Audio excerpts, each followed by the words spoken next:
본문의 말씀으로 들어가기 전에 질문을 하나 먼저 드려보겠습니다. 성도님들, 우리의 죄가 크겠습니까? 우리의 죄를 용서하시는 하나님의 은혜와 그 사랑이 더 크겠습니까? 말을 해야 뭐하겠습니까? 하나님의 사랑과 은혜가 훨씬 더 크지 않겠습니까? 그렇지 않다면 오늘 우리가 이 자리에 있을 수 없을 것입니다. 이 세상에서 용서받지 못할, 특별히 하나님께로부터 용서받지 못할 죄는 없습니다. 하지만 용서하시는 예수님을 믿지 않으면 세상에서 대단한 업적을 남기고 작고한 삼성의 이건희 회장처럼 자신의 재산이 아무리 많은 사람도 이 땅에 그 누구도 용서받을 수 없다는 사실입니다. 왜냐하면 이 땅에서 사는 우리 모든 인간은 100% 죄인이기 때문입니다. 100% 죄인인 우리는 죄사함의 은총을 모르면 구원을 받을 수 없습니다. 죄사함의 은총을 믿고 누리기 위해 오늘 읽은 말씀처럼 영원한 도피성이신 예수께로 피해야 하는 것입니다. 오늘 함께 읽은 여호수아 20장의 말씀은 도피성에 대해서 이야기하고 있습니다.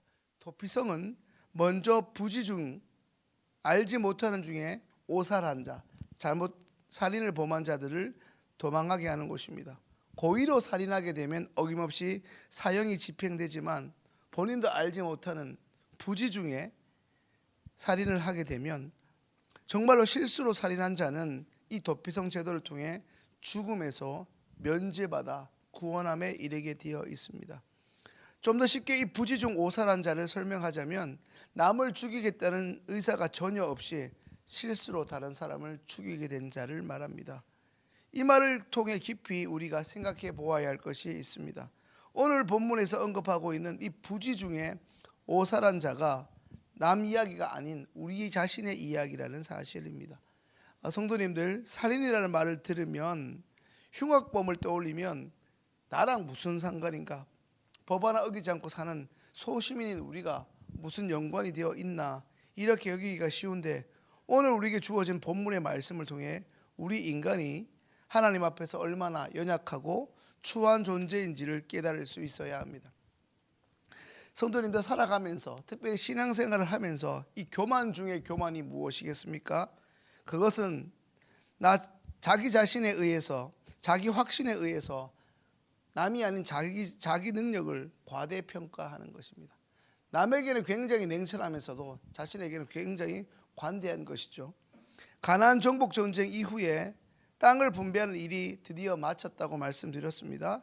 이제 하나님 나라의 일을 거의 완성한 것처럼 보였는데 여호수아 19장에서 나누는 일이 마쳤더라라고 기록되어 있더니 바로 이어지는 여호수아 20장에서 이제 살인이 있게 될 것을 예고합니다. 성경을 살펴보면 히스기야, 다윗, 노아 등 이 영적 전쟁에서 승리한 믿음의 조상들이 적지 않게 한순간에 실수를 범함으로 한 번에 넘어지는 것을 보게 됩니다. 하물며 우리라고 다를 것이 있겠습니까? 절대 우리 자신을 과시해서는 안 될 것입니다. 성도님들, 누구든지 언제나 부지중에 오살할 수 있습니다. 어떻게 예수 믿는 사람이 그럴 수 있어? 이런 말은 소용없습니다. 폴 틸리라는 유명한 신학자가 이런 말을 한 적이 있습니다. 죄라는 것은 소외를 말한다. 첫째, 불신앙으로서의 소외입니다. 이것은 하나님의 용서와 사랑도 안 믿고 능력도 안 믿는 것을 의미합니다. 두 번째, 교만으로서의 소외입니다. 이것은 내 행위와 내 의로 의로워지겠다는 것, 하나님이 나를 의롭게 하셨다는 그 사실을 믿지 않겠다. 한마디로 거부하겠다는 것입니다.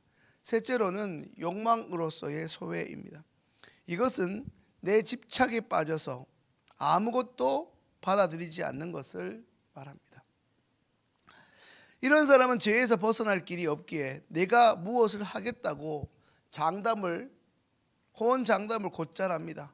성도님들, 평소에 절대로 반드시 언제나 매일 결코 항상 꼭 이와 같은 단어를 사용하십니까? 그것도 자주 사용하시는 편입니까? 그렇다면 그런 분들은 아마도 완벽주의 성향을 가진 분이라 할 수 있습니다. 이런 완벽주의자들은 스스로 너무나 높은 기준을 정해놓고서는 그것이 한번 어긋나기 시작하면 자책하기 시작하면서 지금까지 이루어온 모든 것들을 한순간에 물거품으로 만들어 버립니다. 그래서일까요? 완벽주의적 이러한 성향을 가진 부모 밑에서 자란 아이들은 형벌에 대한 두려움에 사로잡히게 되고 다른 이들에 비해서 자존감이 현저히 낮을 뿐 아니라 쉽게 의욕 상실에 빠져 자포자기하는 경우가 많다고 전문가들은 지적합니다. 자기 자신에 대해 인색한 사람은 타인에게도 인색하기 마련이고 매사에 비판적일 수밖에 없습니다. 스스로에게 지나치게 엄격한 까닭에 쓸모없는 일에 요즘 말로 과잉헌신하게 되고 본인이 짜놓은 스케줄이나 그 틀에 과도하게 집착하다가 오히려 본질을 너무나 중요한 것을 오히려 놓치게 됩니다. 이런 경우에 부지 중에 오살할 가능성이 있습니다. 성도님들, 대도 조세영이라는 사람을 아실 것입니다. 그는 당시에 주로 부유층, 권력층의 이른바 물방울 다이아몬드만 훔치는 것으로 유명해 마치 홍길동처럼 서민들 사이에서 은근히 인기가 많았습니다. 그가 감옥에서 나온 후 어느 순간 예수님을 믿고 회심했다는 소문이 전국적으로 퍼지면서 전국은 물론 해외까지 소위 간증을 하러 다니기도 했습니다. 그는 15년의 감옥 생활에서 보호감호 10년을 선고받고 1998년에 출소했는데 2001년에 일본에 간증하러 갔다가 거기서 손목시계를 하나 훔친 것이 적발되어 다시 3년 6개월을 복역했습니다. 그리고 다시 귀국해서 44평의 빌라에서 부인과 별 어려움 없이 잘 사는가 싶더니 다시 또 도둑질을 시작했습니다. 경찰에서는 대도 조세영의 이 도벽이 재발한 것으로 분석했는데 이전에 비하면 그의 도둑질이 좀 도둑질처럼 여겨질 만큼 작은 범죄라 할 수 있는데 중요한 것은 이 도벽이라고 하잖아요. 중독이라는 것이 참 무섭다는 사실입니다. 그 끈질긴 중독 때문에 대도로 이름난 조세영이라는 사람이 한순간에 점도둑으로 전락했습니다. 그런데 이것을 그가 잠시 믿었다는 간증하고 다녔다는 하나님의 관점에서 살펴볼 때 대도로 이름 날릴 적에는 물방울 다이아몬드 등 그렇게 비싼 수많은 재물을 신출귀물하게 훔치고도 잘 잡히지 않았는데 언제부터인가 물방울 다이아몬드에 비해서는 사소하게 여겨지는 손목시계 하나만 훔쳐도 쉽게 잡힐 뿐 아니라 쉽게 적발되어 전 세계적으로 소문나 망신을 당하게 되었다는 것입니다. 어찌 보면 대도 조세영이 예수님 간증을 하고 다니는 그가 어떻게 예수님을 이용하고 있나 비판할지 모르나 하나님의 관점에서 보면 그 사람의 그 도벽 중독을 끊어버리게 하시는 의도인지도 모르겠습니다. 대도 조세영 이 사람 예수 믿고 회심했다면서 무슨 또 도둑질이야. 세상 사람들처럼 쉽게 비판의 대열에 동조할 것이 아니라 대도 조세영만이 아니라 소위 예수 믿고 회심했던 사람이 그 사람밖에 없겠습니까? 오늘 이 새벽에 나온 우리도 예수 믿고 회심한 사람이 아닙니까? 가끔 우리는 예배 드리러 하나님 앞에 나왔지만 설교자의 설교를 구경하는 전혀 나는 말씀 듣고 말씀대로 사는 사람과 무관한 사람처럼 구경꾼으로 생각할 때가 있다는 말씀입니다. 우리는 말씀을 듣는 사람인 동시에 말씀대로 살아야 할 의무가 있는 사람들이 아닙니까?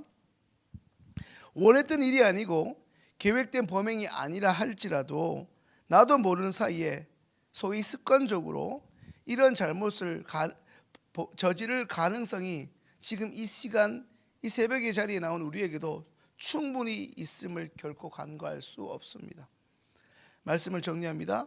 성도님들, 우리가 삶의 자리에서 저지를 수 있는 이 부지 중 오살은 무엇입니까?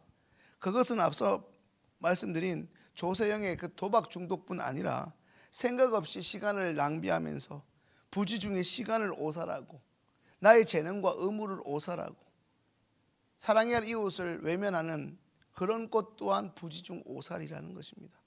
영혼을 오살하고 무엇보다 살인이라고 생각조차 하지 못하면서 생각 없이 던진 습관적인 말들로 내 주변에 있는 이들의 마음을 너무나 아프게 하는 것 또한 성경에서 말씀하는 부지 중의 오살입니다. 칼로 살인을 해야만 살인이 아닌 것입니다. 오늘 이 새벽에 무엇보다 우리의 평소 언어 생활을 돌아보실 수 있기를 바랍니다.